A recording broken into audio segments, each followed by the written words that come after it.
Well, whoever you are, wherever you are, whatever you're doing, and whoever you are lucky enough to be doing it to, with, or upon, I'm Bushker on Blitz, and I'm back for another dose of the hot salts. Here we have Starlin's second favourite TD line. This is the SU101. Today, we're going to be looking at the 101 and the 122.54, the Tier 8 and Tier 9 TDs in the new Russian TD line that will be rolling out in 2.8. My good mates Hugh Jass and 48 Ton Ruckus will be reviewing all the others, so keep an eye out for those. They'll be posted on the portal.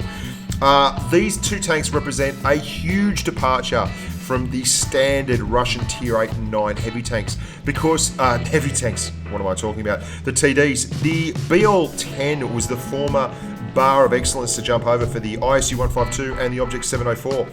Well, that's gone here, boys and girls. We're not talking about a 640 alpha, slow rate of fire, big dispersion weapon anymore. What we're talking about is a quite quick rate of fire, 420 alpha, 0.36 dispersion weapon. Now that's the same for both these tanks. The only difference between them is the actual rate of fire goes up as you go up a tier. And as you can see there, they're both very, very quick.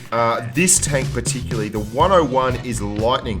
It's 54 kilometers an hour in a straight line, and it's got 36 degrees of traverse.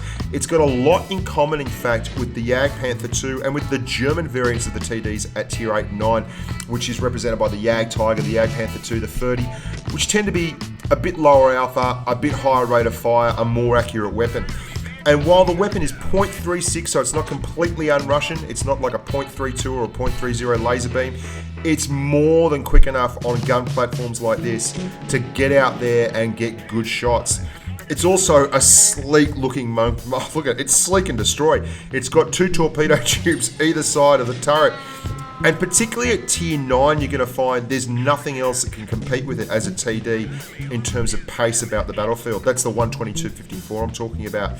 You can see here, once you drop the hammer, put a bit of adrenaline in, you're going to fire very, very quickly, and you're going to be able to get around very, very quickly, which is even more important.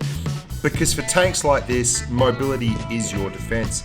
Likewise, camouflage is your defense. And both these tanks have pretty good camo numbers, which is very, very handy. They're bouncy enough. They're not super heavily armored though, so don't expect to be brawling with heavy tanks and mediums and these things. You can traverse quickly enough that you should be able to put off most people who are trying to circle death you in a medium tank, but you can't rely upon that. What you really want to rely upon is repositioning the tank about the joint, finding good avenues of fire, and doing the business as per usual. Now, I want to leave the SU101 alone now and go and have a quick look before we run out of time at the SU122.54, which is the new Tier 9.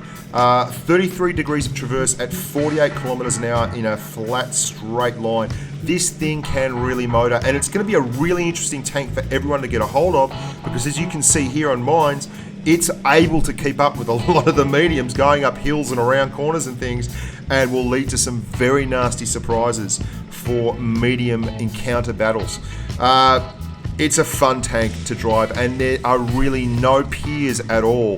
The Jagdtiger, the T95, the T30, the Object 704, the Tortoise, none of these tanks have the get up and go like this tank does to actually go to the best sniper spots you can find, and then in just the flick of a wrist relocate to the flat and brawling stages of a map.